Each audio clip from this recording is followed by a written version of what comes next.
제 소개를 잠깐 드리면은 저는 지금 2020년부터 저 TUB 수두에서 그 CA 심사원으로 일을 했었고요. 그 다음에 최근까지 MDR 기술문서 심사 임상평가 쪽 심사원으로 외부 심사원으로 좀 일을 하고 있습니다. 그래서 MDR 때문에 많이 이제 힘들어 하신다고 해서 사실 여러 가지 MDR을 인증을 받기 위한 절차적인 사항이라든가 뭐 이런 것들은 이미 이제 인증기관이나 이런 데서 많은 안내가 있을 거라고 생각이 되고요. 그 다음에 제가 MDR 인성평가 기술문서 심사를 지금 1년 정도 한 5개 업체 정도 기술문서 심사를 해본 경험이 있습니다. 그래서 임상평가 보고서를 쓸 때 이런 점이 좀 어려움이 있겠다 해서 오늘 시간도 좀 제한된 시간이기 때문에 임상평가에 포커스를 둬서 좀 말씀을 드리려고 합니다. 레퍼런스로는요, 여기 이제 이 MDR이 이제 새로 개정된 유럽의 그 의료기기 규정입니다. MDR의 챕터 6장의 61, 아티클 61이 이제 클리니컬 이밸류에이션에 대한 거고요. MDR의 이제 14 안엑스 첨부죠. 결점에 포스트 마켓 클리니컬 팔로업이 있고요. 또 메데프 가이드라인이라고 있습니다. 메데프 2.7의 1. 요거 메데프 가이드라인은 전에 MDD 하던 시절에도 참조를 했던 그런 문헌이고요. 그 다음에 MDCG 2020-5 요거를 또 참조를 하셔야 됩니다.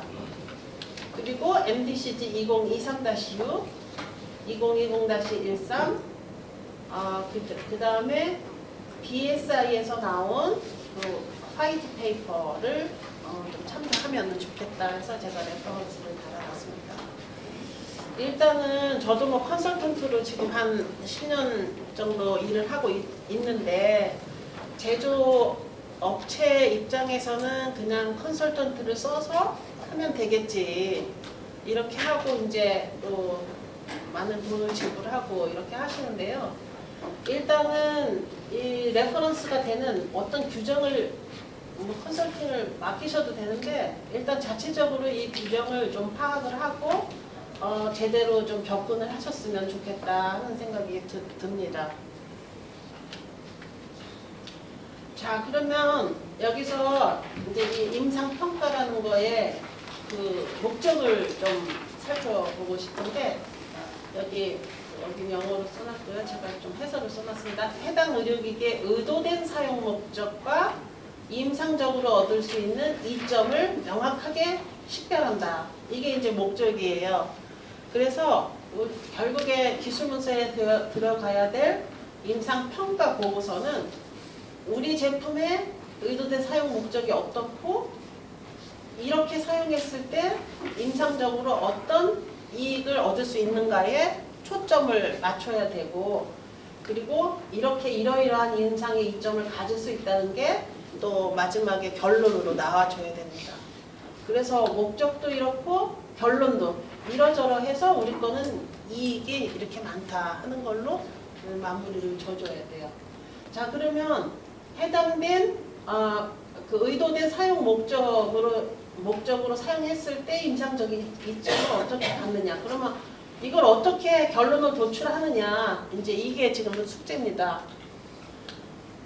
여기 이제 보면은 동일 환자그램의 이 최신의 치료 방법. 일단 이걸 이제 줄여갖고 소타라고 얘기하는데요. 이거를 뭐 굉장히 좀 어렵게 생각하시는데 최근에 그 치료 방법, 최신의 치료 방법에서 얻을 수 있는 결과물을 일단 설정을 해야 되고요. 그 최신의 치료 방법에서 얻을 수 있는 결과물과 우리 것도 다르지 않다. 우리 제품으로 하는 결과물이 다르지 않다라는 걸로 논리적으로 입증을 해내셔야 돼요.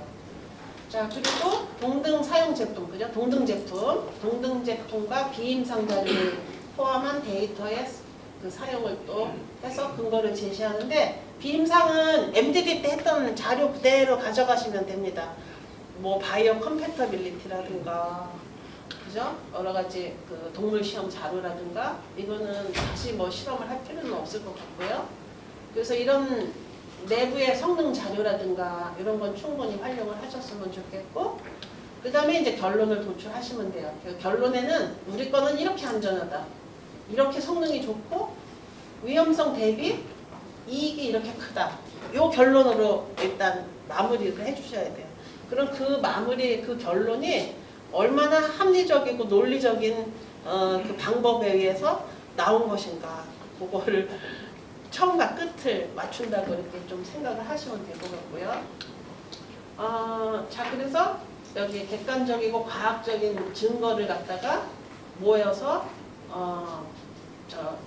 검토하고 분석해서 우리 거가 이렇게 좋다 이렇게 결론을 내주시면 됩니다. 자, 요거는 이제 결론을 내주실 때 이제 이거죠. 우리가 종착지가 여기죠. 근데 사실 MDD를 받고 또 뭐 완전히 신의료기기가 아닌 이상에는 다 여기에 이르는 결론을 갖고 계실 거예요. 그래서 여기에 어떻게 이르러야 되냐. 자, 일단 형식적으로 클리니컬 이밸루에이션 플랜이라는 거를 작성을 하셔야 됩니다. 이 작성하는 거는 앞전에 제가 참조로 한 가이드라인에 다 나와 있기 때문에 거기에 따라서 플랜이 형식적으로 일단 있어야 되고요. 그 다음에 플랜에는 일단 첫 번째 할 일이 우리 제품과 우리 제품으로 치료하거나 진단하거나 하는 그 소타 옵션이 뭔가 현재 가장 최신으로 인정되는 의료 기술이 무엇인가를 확인하는 단계가 좀 필요합니다. 그렇죠? 그리고 벤치마크. 벤치마크라는 건 이제 우리 거랑 유사한 시장에 돌아다니는 제품이죠. 이 두 가지를 이제 체크하셔야 돼요. 하시고. 자, 그 다음에 이제 데이터를 모으고요. 데이터를 평가해서 분석합니다. 분석해서 리스크 대비 베네핏이 훨씬 더 크다라는 결론을 내서 레포트를 내주면 돼요. 그래서 이거 말은 그냥 말로는 다 맞는 말인데 이거 어떻게 해야 되냐 이렇게 또 말씀하시겠죠. 자, 그리고 이쪽에 또 이제 리스크 매니지먼트라는 건 하고 계실 거예요. MDD 시절 때도. 그래서 리스크 매니지먼트에서 연결이 돼야 되고요. 그 다음에 이제 PMS, PMCF라는 게 있습니다. 요거는 뭐냐면 시장에 이제 판매하고 나서 시장에서 일어나는 고객 불만이라든지 어떤 문제가 발생된 거라든지 의료사고라든지 이런 것들을 다 모아가지고 분석하고 평가 내리는 그런 겁니다. 그래서 요 PMS와 PMCF 플랜을 또 세우고 요 활동을 해서 요 리스크를 또 모여서 요렇게 해서 일종의 이렇게 살아있는 이 프로세스가 좀 돼야 될 것 같습니다. 자, 여기 제가 좀 설명을 써놨는데요. 소타 평가 결과에 따라 데이터 수집 전에 위험평가, 임상평가 계획에 수정이 또 필요할 수도 있고요. 만약에 이제 데이터가 없다. 요 소타하고 벤치마크를 체크하는 거는 우리가 임상을 안 하고 좀 어떻게 가볼까 하는 겁니다. 지금 이슈가 이거를 임상시험을 다시 해야 돼? 유럽에 가서 또 해야 돼? 이게 가장 큰 벽일 거예요. 그래서 대부분의 의료기기 회사는 이 임상시험을 안 하고선 좀 가고 싶다. 그게 대부분의 회사들일 거예요. 그래서 만약에 안 하고 가는 방법입니다. 이게 일단 소타, 그러니까 최신의 의료 기술, 이거를 기술은 어디고 우리하고 유사한 제품은 어떤 것인가를 찾은 다음에 얘네들의 데이터를 컬렉션 하는 겁니다. 그러니까 우리하고 유사 제품의 임상 데이터를 컬렉션하고 우리 유사 제품에 대한 안전성 정보를 이제 컬렉션 하는 거죠. 그래서 만약에 이 수집 단계에서 데이터가 없다. 그러면 임상 평가를 또는 임상 개발 계획 재평가해서 임상 시험을 해야 될 수도 있는 거예요. 그래서 일단 그 유사한 제품이 시장에 없을 때 우리가 세계 최초다, 우리가 처음 개발했다, 이거는 임상을 피할 수 없는 게 거의 90% 이상일 거예요. 그래서 만약에 근데 그렇지 않다, 우리가 유사한 게 시장에 돌아다니고 최신 기술하고 뭐 이렇게 견줘도 비슷하다, 이러면 이제 임상을 스킵하는 거죠. 임상을 스킵하려고 하면 이런 데이터를 이제 빼야 됩니다. 그리고 예, 그렇게 해서 임상평가 결론을 이렇게 이제 내야 된다, 그 말씀입니다.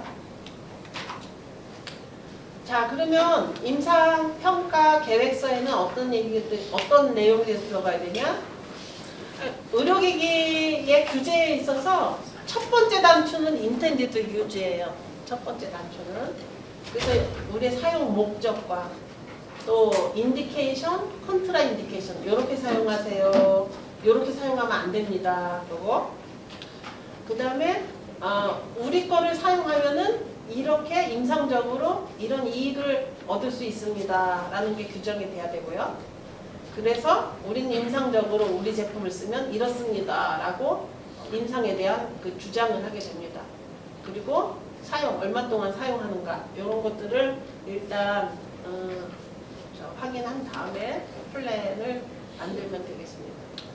요 임상 플랜은 MDR에 이제 61조에 이제 나와 있는 내용들이 쭉 있어요. 그래서 요거 대로 만드시면 되고요. 여기 뭐 자세히 읽어보시면 아시겠지만 General Safety Performance Requirement라는 게 있습니다. 요거는 이제 MDR에서 일반적으로 안전성과 성능에 대한 요구사항은 요거는 좀 맞춰와라 하는 거, 그 내용에 대한 확인, 그 다음에 우리 Intended Purpose에 대한 스펙, 그 다음에 그 환자 그룹, 우리 거를 어떤 환자한테 쓸 거냐 하는 환자 그룹에 대한 스펙, 여기 명확한 인디케이션과 컨트라 인디케이션이 정의가 돼야 되고요. 그 다음에 클리니컬 베네핏. 자, 요거는 제가 조금 아까 또 반복 말씀드리는 것 같습니다. 자, 그 다음에 이제 여기서 심사할 때 많이 지적사항이 나오는데 이게 뭐냐면 여기 qualitative and quantitative aspect of clinical safety. 그러니까 임상 그 안전성을 평가하는 기준이 나와줘야 돼요. 평가에서 데이터를 많이 모아가지고 안전성, 뭐 감염의 위험성이 있네. 감염의 위험성은 꼭 이렇게 봐서 뭐 몇 점 정도로 하겠다 하는 거를 미리 이제 기준을 정해놓는 거죠. 그래서 qualitative, 그다음에 quantitative, 어떤 측면을 리뷰해서 평가할 것인가, 그리고 어느 정도 안전성을 확보해야 오케이 할 것인가, 요거를 기준을 정해야 됩니다. 요 기준은 그럼 어떻게 정해요? 요 기준 정하는 게 아까 그 소타입니다. 현재의 치료 방법, 현재의 그 널리 받아들여지는 최신의 치료 방법에서 얻을 수 있는 그 기준에서 따오면 됩니다. 자, 그렇게 하고 각종 이제 평가 파라미터 리스트 나와줘야 되고요. 베네핏과 리스크의 그 리스크 대비 베네핏 이슈, 요게 이제 또 정의가 되어야 됩니다. 그리고 만약에 이제 다큐멘트로 그냥 리터러처 리뷰로 이제 안 끝날 경우에 더 추가적으로 클리니컬을 할 필요가 있다 하면은 여기 이제 이런 뭐 피저빌리티, 파일럿 스터디, 이런 인베스티게이션, 이런 게 이제 임상 계획이 또 들어가야 됩니다. 그래서 회사들이 아마 임상 시험을 그냥 피하고선 갈 수 있는 방법을 최대한 찾으실 거예요. 첫 번째는 그게 또 맞는 거고요. 지금 임상하고 그러면 엄청 돈도 많이 들고, 그러니까 이 임상을 안 할 수 있는 방법으로 최대한 이거 로직을 해서 플랜을 정하셔야 됩니다. 자, 그래서 그러면 이 소타하고 어떻게 정하냐? 자, 소타와 벤치마크, 이거는 유사 제품이라는 소리입니다. 유사 제품에 대해서 세이프티와 퍼포먼스에 대해서 수립을 해야 됩니다. 자, 그러면 우리 제품의 디자인이 있을 거예요. 우리 제품의 특성이. 우리 제품의 특성에 대해서 이제 확인을 하고. 그 다음에 의도된 사용 목적이 있습니다. 그 다음에 의도된 타겟 그룹. 이 타겟 그룹은 왜 중요하냐? 환자 그룹이에요. 이 타겟 그룹을 정의를 해야 나중에 이제 임상 데이터를 모을 때 그 타겟 그룹의 임상 데이터를 모으겠죠. 그 다음에 인디케이션, 컨트라 인디케이션. 이거 우리 제품에 대한 거를 일단 정의를 합니다. 정의를 하고 클리니컬 에비던스를 요구하는 요건 MDR의 기본적인 요구사항이에요. GSPR이라서 요구사항이 쭉 있어요. 그 체크리스트를 보고 이제 확인을 하고 다 인텐디드 클리니컬 베네핏 리스크 분석 이거는 하고 계실 겁니다. 그쪽에서 갖고 오시고 이렇게 갖고 오셔서 우리는 클리니컬 베네핏 그러니까 임상적인 이익을 위해서는 어떤 파라미터를 체크하겠다. 요거를 이제 보시는 거예요. 요거를 보는데 기준을 정해야 되죠. 기준 정할 때는 요 최신의 기술에서 보여주는 정도가 어느 정도냐 해서 아까 말씀드린 퀄리테이티브, 퀀터테이티브의 측면에서 클리니컬 세이프티의 어떠한 조항을 보고 어떠한 그 정량적 기준으로 판단하면 되겠다는 거를 반영해서 이 파라미터를 정합니다.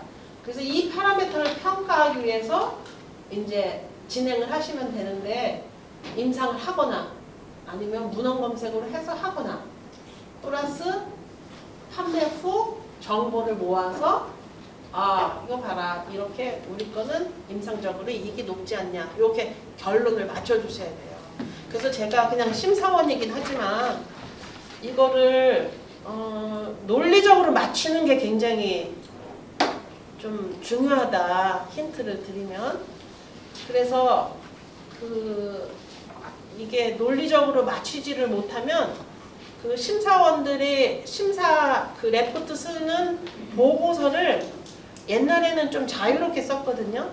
이거를 유럽 당국에서 니네 임상평가 보고서는 요 틀에다가 맞춰서 써와 이렇게 지금 제시를 해놨어요. 그럼 그 틀에 맞춰서 쓰려고 보면 이쪽에서 논리적인 탄탄한 논리를 제공을 해주셔야 그거의 근거에 따라서 오케이 이렇게 결론이 납니다. 그래서 이거는 좀 잘 해주셔야 될 것 같고요. 그 다음에 잘 해주셔야 될 것 같고 또 반대로 뒤집어서 얘기하면 좀 잘해서 가면 그렇게 우리가 MDR에 대한 공포 이런 거는 이렇게 공포스러워 할 일은 없다. 이제 이거를 좀 말씀드리고 싶어요. 자 그러면 소타는 제가 위키디피아를 좀 찾아놨습니다. 이 소타의 정의를 안 해놨어요. MDR에서. 그래서 위키디피아하고 제가 캠브리지 사전을 찾아봤더니 스테이트 오브 디 아트는 뭐 하이스트 레벨, 제너럴 디벨롭먼트의 사이언티픽 필드 하여튼 최신의 기술 수준이라는 뜻이에요. 그래서 뭐 어쨌든 이렇게 되어 있습니다. 캠브리지에는 매우 모던한 거, 그리고 가장 최신의 아이디어나 메소드를 사용한 거. 그러니까 그 치료 기술 중에서 가장 그 모던한 방법이 무엇인가를 체크를 하면 되겠습니다. 근데 이게 저도 참 안타까운 게 뭐 예를 들어서 2등급짜리 주사기도 임상 보고서를 써오라고 하니까 회사들이 정말 미치는 거죠. 리뷰어들도 미치는 거예요. 주사기에 무슨 소타가 있고 주사기는 이미 ISO 규격이 다 있고 국제 규격이 다 있고 그 다음에 해야 될 시험도 다 정형화돼 있는데 이런 것까지 요구하냐. 일단 조금 그 심사기관이 심사를 좀 잘할 수 있도록 좀 내가 형식을 좀 맞춰준다 이런 생각으로 좀 형식은 좀 맞춰야 이게 좀 스무스하게 갈 것 같다는 생각이 듭니다. 자, 그래서 이제 클리니컬 데이터를 모으는 과정이에요. 이거를 잘 모으셔야 되는데, 일단 우리의 인텐디드 유저하고 동일한 그런 디바이스에 관련된 데이터를 모아야 되겠죠. 이거를 모으는 건 우리가 임상을 피하기 위해서 모으는 겁니다. 그리고 시스테믹하게 리터러처를 리뷰를 해서 에비던스를 해서 에비던스 중에 어떤 갭이 있는지 이거를 하는 거예요. 그러니까 우리 걸로 임상을 안 하니까 유사 제품 거를 해서 유사 제품 거를 다 리뷰를 했더니 우리 거하고는 이런 갭이 있네. 이런 걸 다 이제 리뷰해서 문서화해 줘야 되고요. 그다음에 여기 디바이스의 세이프티와 퍼포먼스에 대한 세이프티와 퍼포먼스를 주장하기 위해서 그 리터러처가 정말 괜찮냐 요거를 또 판단해 주셔야 됩니다.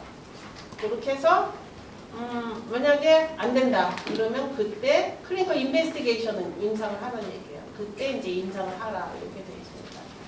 그리고 모든 클리니컬 데이터로서 아까 말씀드린 클리니컬 베네핏과 그 세이프티 요거를 결론상으로 도출하면 된다 그 말씀입니다. 자, 그럼 클리니컬 데이터라는 게 도대체 뭐냐? 클리니컬 데이터라는 게. 클리니컬 데이터는요, 이 네 가지예요, 네 가지. 자, 보세요. 클리니컬 인베스티게이션은 그 우리가 실제 알고 있는 임상입니다. 우리 거에 임상시험 한 거.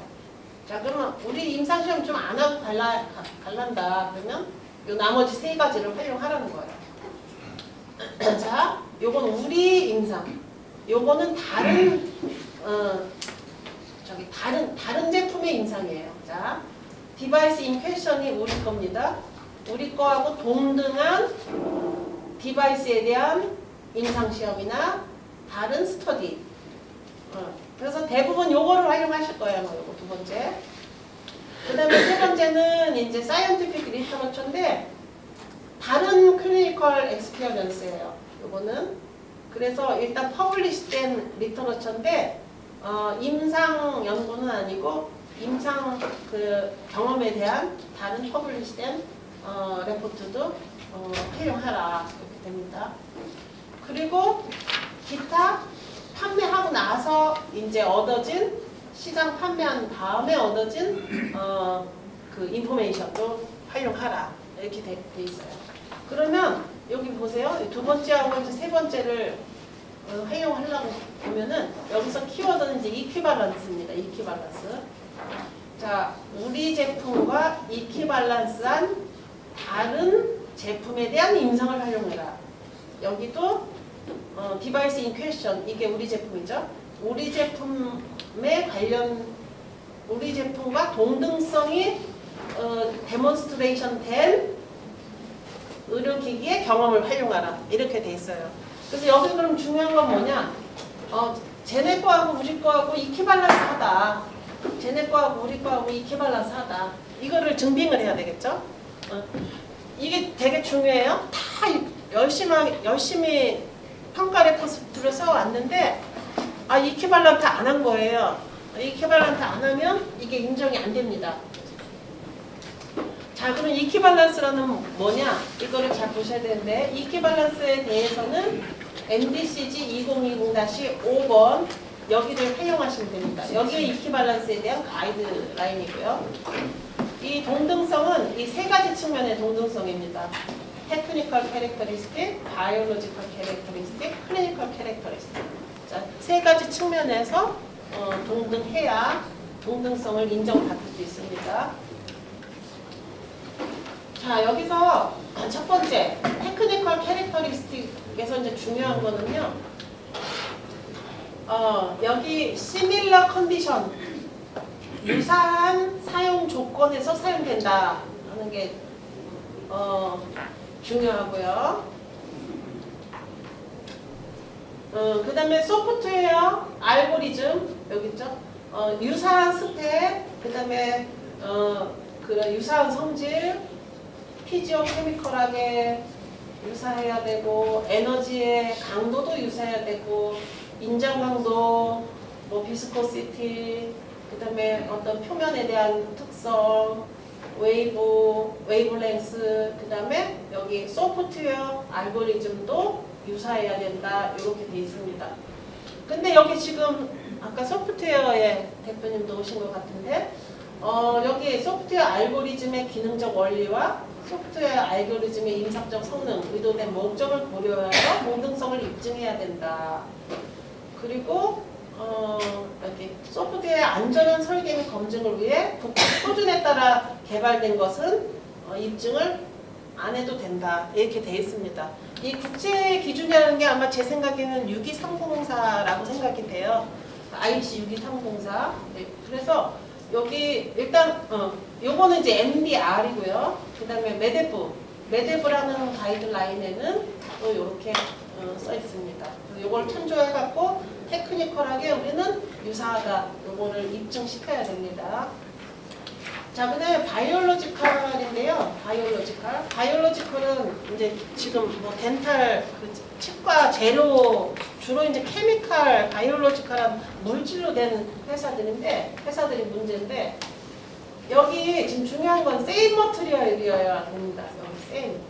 제가 여기를 강조해놔야 되는데 세임 머티리얼이나 그 성분 머티리얼이 세임이어야 돼요.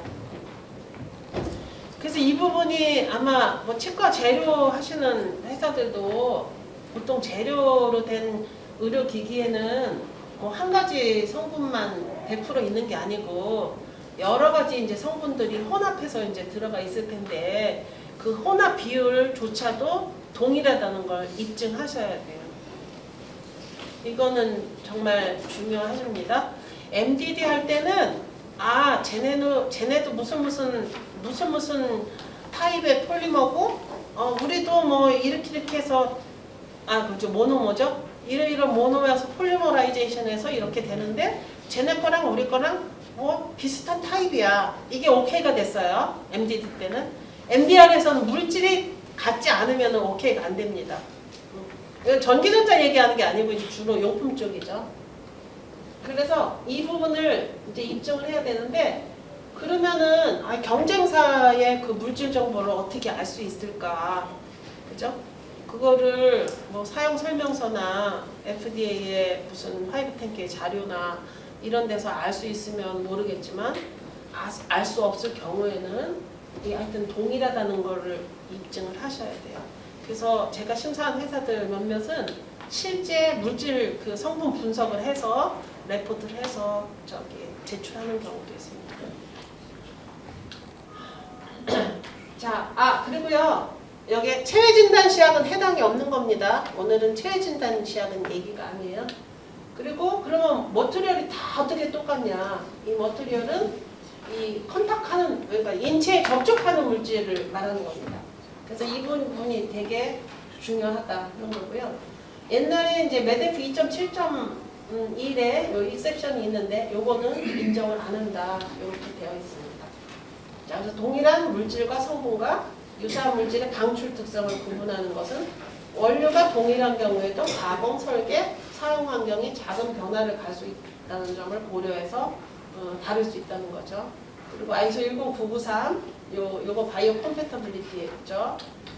그 다음에 의약품이나 부영제, 코팅. 의료기기에 의약품이 코팅되어 있는 경우 있죠. 그죠? 뭐 스텐트에 약물을 이렇게 코팅해놨다든지 이런 것도 이게 지금 제일 중요합니다. 만약에 이게 세임 머티리얼을 입증하지 못한다. 그러면 막말로 임상을 하셔야 돼요. 자, 그 다음에 이제 세 번째는 이 임상적인 특성이 유사해야 되는데요. 여기는 클리니컬 컨디션이 동일해야 되고 사용하는 유저가 동일해야 됩니다. 아마 이제 이 클리니컬 컨디션 유사한 거는 그렇게 입증하기가 어렵지는 않을 것 같아요. 보통 인텐디드 유저 사용 목적을 다 오픈하고 있기 때문에 큰 문제가 아닐 것 같습니다. 자, 그렇게 해서 이제 데이터를 다 모았다고 하면 데이터를 다 모아서 이제 임상 평가를 합니다. 평가는 이제 리터러처 리뷰하는 거죠. 리뷰해가지고 자, 여기서 이제 핵심은 뭐 보통 이제 논문의 형태로 퍼블리시가 되죠. 그 논문을 일단 풀 카피로 다 확보를 해서 리뷰를 하셔야 되고요. 유리한 내용이 있고 불리한 내용이 있을 겁니다. 그 리뷰를 하다 보면.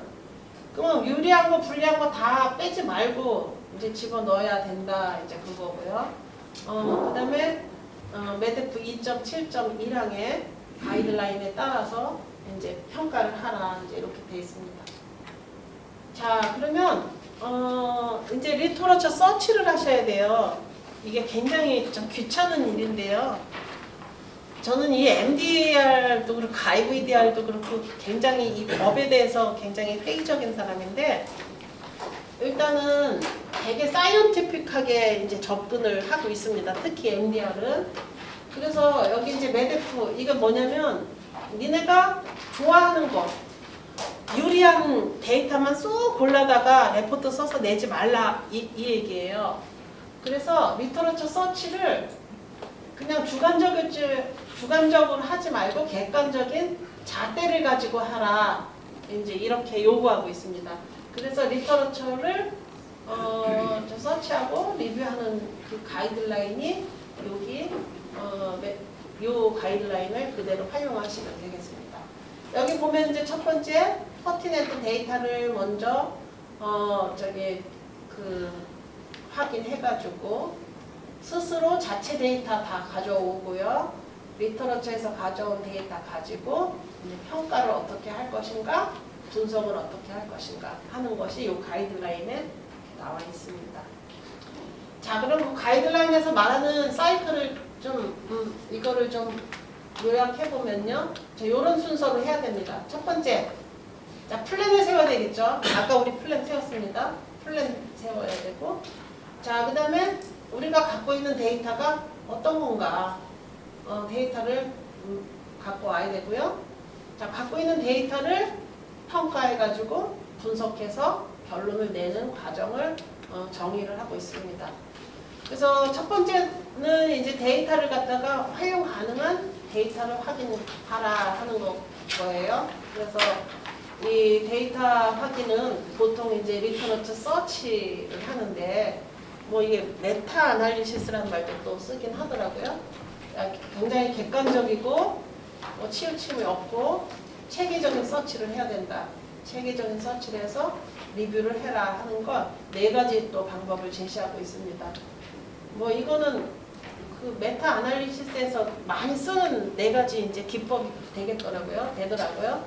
피코, Patient Characteristic, Type of Intervention, 실은 잘못 들었는데 Control, Outcome, Scoring 이런 그 내용이 들어간 거를 골라라. 그다음에 코헤란 핸드북 요걸 활용해라 해서 뭐 프리즈마, 뮤즈 이 4가지 방법을 여기서 이제 좀 제시하고 있습니다. 이거는 좀 박사님들 정도 되면 다 리터러처 서치할 때 이거를 아실 것 같은데 좀 길게 설명하기는 조금 시간적인 제한인데요. 자, 그 다음에 리터러처 서치 앤 리뷰 프로토콜을 적어야 됩니다. 그래서 프로토콜에는 우리 디바이스에 대한 정보, 그 다음에 리터러처 리뷰가 얼마나 중요한지 이런 거, 전에 리뷰한 내용은 어땠다, 그 다음에 그 서치, 지난번에 전에 서치한 거에 대한 정보 이렇게 해서 서치 그 프로토콜 하고요. 그래서 여기 오브젝티브 설정하고 이제 메소드 합니다. 여기 메소드는 이제 리터러처 서치 메소돌로지가 나와줘야 돼요. 그래서 소스 오브 데이터, 뭐 퍼브메드를 쓸 건지, 검색 사이트, 퍼브메드를 쓸 건지, 뭐 구글 스칼러를 쓸 건지, 매드라이너를 쓸 건지 하는 소스. 그 다음에 어느 정도로 서치할 것인지의 정도. 그렇게 해서 쭉쭉 여기 서치 텀, 그죠? 키워드 넣어야 서치가 되겠죠. 그리고 스타트 엔드 데이트, 최근 10년 동안 것만 서치할 건지 5년 것만 서치할 것인지 이런 거 그렇게 해서 쫙 해서 서치의 메소드에 대한 프로토콜을 적어야 돼요. 자, 그렇게 해가지고 이제 서치가 다 되고 데이터가 수집이 다 됐어요. 우리 내부적으로 전인상 데이터, 성능 데이터, 외형관리 데이터, 포스트마켓 데이터, 그 다음에 우리 거랑 유사한 제품의 임상 데이터나 논문이나 기타 여러 가지 데이터를 다 이제 상에다가 올려놓고 이제 평가를 합니다. 이 평가를 할 때는 이제 너무 많은 것들이기 때문에 이런 것들은 이제 좀 쳐내라는 거예요. 그래서 뭐 정보가 좀 부족한 거라든가 임상은 했는데 뭐 딱 3명 갖고 하는 임상 데이터다 이건 좀 너무하지 않냐? 통계적으로 좀 문제가 있네. 그래서 이런 부실한 것들은 이제 쳐내라 그런 얘기고요. 그 다음에 쳐내고 이제 분석을 잘 해라 이런 겁니다. 분석한 다음에 이제 클리니컬 레포트를 쓰시면 되겠습니다. 클리니컬 레포트를 써서 그거는 이제 기술 문서에 집어 넣으면 되겠습니다. 말로는 쉬운데 제가 설명을 드리면서도 이게 도움이 되실까? 이게 좀 의문은 됩니다. 일단 그렇게 해서 클리니컬 이밸루에이션 플랜, 리터러처 서치 프로토콜, 리터러처 서치 레포트, 그 다음에 클리니컬 이밸루에이션 레포트 이렇게 해서 기술 문서에 쏙 집어넣어야 돼요. 그리고 추가로 이 PMCF라는 게 있는데 이 PMCF도 MDD 있을 때도 있었어요. MDD 할 때도 있었는데 그때는 기술 문서에는 집어넣지 않았습니다. 그냥 시스템 심사에서 보고 갔죠. 자, PMCF는 MDR의 안엑스 14의 파트 B 여기를 이제 참조하시면 되고 MDCG 220.7, 220.8 이 두 가지를 활용해서 하시면 될 것 같습니다. 자, PMCF는 이제 일단 판매를 한 다음에 데이터를 쭉 수집해서 클리니컬 이밸루에이션을 업데이트하는데 활용하여야 됩니다. 여기도 포스트 마켓 서베일런스 플랜이라는 거를 작성해서 유지를 해야 됩니다. 자, 그 PMCF 플랜은 뭐냐? 여기 있죠. 매니팩처러가 프로액티블리 적극적으로, 그죠? 수동적이 아니고 능동적으로 콜렉트하고 이밸루에이션 하는 계획이다 이거죠. 클리니컬 데이터를. 그래서 요것들은 이제 아까 말한 문헌 서치를 또 지속적으로 업데이트해서 해야 되기도 하고요. 우리 제품이 시장에서 사용 중에 고객한테 피드백 받은 것, 여러 가지 문제점 정보 이런 것들을 모아가지고 분석을 하는 시스템도 갖춰야 되고 또 PMCF 플랜과 레포트도 작성을 해서 기술 문서에 집어넣어야 됩니다. 자, PMCF 플랜에 들어가야 될 내용은 또 MDR에서 친절하게 가르쳐주고 있습니다. 자, 그리고 PMCF 플랜에 들어갈 내용입니다. 여기.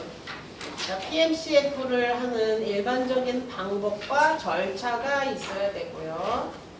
클리니컬 엑스피어리언스를 모으는 단계, 유저의 피드백을 모으는 거, 사이언티픽 리터러처를 스크리닝하는 거, 그 다음에 클리니컬 데이터의 다른 소스들에서 정보를 모으는 거. 자, 요거예요, 사실. 요게 PMCF의 플랜이 될 것 같습니다. 그래서 나머지는 구체적으로 어느 부서에서 할 건지, 몇 달 만에 한 번씩 할 건지, 또 그걸 또 어느 시점에 모아갖고 리뷰할 건지 하는 거는 회사의 이제 사정에 맞춰서 플랜을 적으면 될 것 같습니다. 그 다음에 PMCF 레포트도 요게 이제 1년에 한 번 하라.